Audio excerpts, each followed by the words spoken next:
Alright, I got this easy oil drain valve here. Come with a 90-degree elbow, the one that I bought, and then this is the valve itself, and it's just got this little release thing on it. It's really nicely packaged. Got a little bit of insulation instructions, and it just goes on. It's not hard. So anyway, should be a really nice product. I'm gonna get it installed here and show you guys what it is. So the lock mechanism is this little piece right here.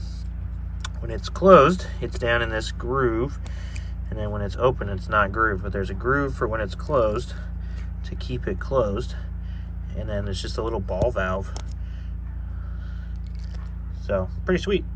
Alrighty, so here it is installed. You can tell it's in a really hard spot, and that is why I wanted this. I did it by hand, and then I went the 1/8 turn that it suggests.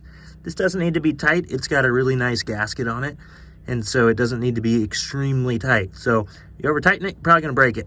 A lot of the reviews talked about breaking it. So anyway, I was very cautious. It seems like it's just fine. And now, see water dripping from the other side. It's in my boat.